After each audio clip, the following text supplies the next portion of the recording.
Leichhardt in Sydney's inner west is actually really cheap for where it is. Now, Leichhardt's got some great history to it. So it's obviously one of the first suburbs where the Italian migrants came, and it's got, some fantastic restaurants along Norton Street there. The Italian festival happens, once a year where they basically close down half the suburb. Popular, you can look, it's basically like a mosh pit. I go there sometimes, got a lot of Italian friends, have a lot of friends that used to play for Leichhardt Tigers at Lambert Park there. So, look, really, really good suburb. You have a lot of, should I say, like you just tiny little sort of miners cottages there, and you also have some larger dwellings. But look, this is just a heat map from CoreLogic's mapping the market, and you can see it's surrounded just by really expensive suburbs: Annandale, Lilyfield, and Haberfield. Haberfield's probably one a little bit unique because there's a lot of density restrictions there. It's mostly large dwellings on large backyards, so a little bit unique there, but especially compared to Lilyfield and Annandale, really similar dwellings. And a lot cheaper. So you can pick up places, in Leichhardt, literally still down to your $1.6 million mark. And my earlier thing saying the cheapest place you can find in Sydney is $1.2 million, I'm talking directly about Leichhardt. And the reason I'm saying that is because you can find, especially for an owner-occupier who isn't considering rental yield, sometimes dilapidated places for 1.2 million. They're tiny 2-bedroom homes in Leichhardt that, they'll probably need about 100 grand worth of work, but you can still pick it up for that at times. So definitely somewhere to consider when looking to buy in Sydney. So Leichhardt, really good place to buy if you've got a budget of, should I say, somewhere between 1.5 and 2 million. And yeah, really good suburb for the inner west of Sydney. Another suburb is Five Dock. Now, it might be a little bit controversial here, Five Dock, because it is still already quite expensive. It's about 2.6 to 2.7 million at the moment. It is a little bit further out than obviously Leichhardt that we spoke about. It's fairly close, it's still a bit further out. But the reason Five Dock is really is cheap at the moment is, number one, it's actually surrounded by really expensive suburbs. So, Warimba's one, Abbotsford's another, Russell Lee's another. Those are your suburbs you're talking about. Cabarita's another. That's, they're all nearly $4 million. They're all above 3, closing in on $4 million.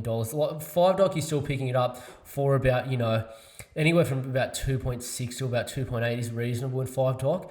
You have dwellings that are above 400 metres squared. For the inner west, that is actually quite a large dwelling, and a lot of them are brick veneer, exceptionally structurally sound dwellings, which is awesome. But look, the biggest thing in Five Dock that's going to absolutely change the suburb is this new inner west metro line that's going in. Now, look, there's not many suburbs in Sydney that really have a metro line in front of the harbour. There's not really any, to be honest. There's only really Milson's Point, and you could maybe argue Edgecliff that there is. And those are both like 4 million, like $3 and $4 million suburbs minimum. Actually, Edgecliff's even more if you find a detached house, which are present in Five Dock.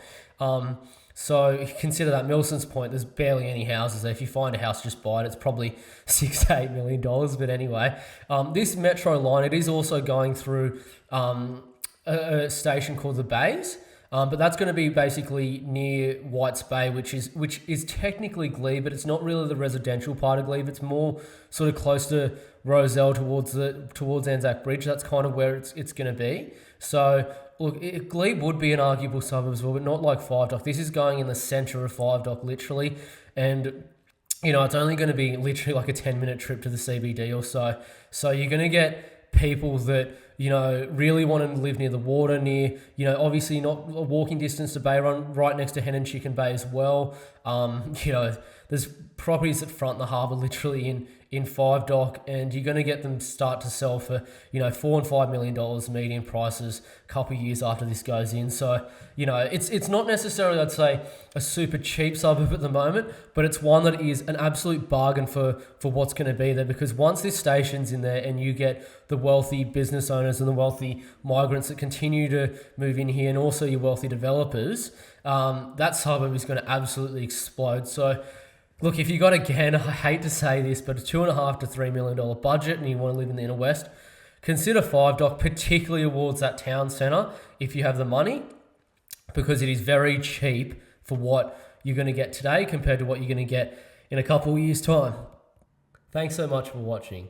Please subscribe to the channel, and if you're looking for a buyer's agent in Australia's best performing suburbs, be sure to reach out via www.compoundinvest.com.au.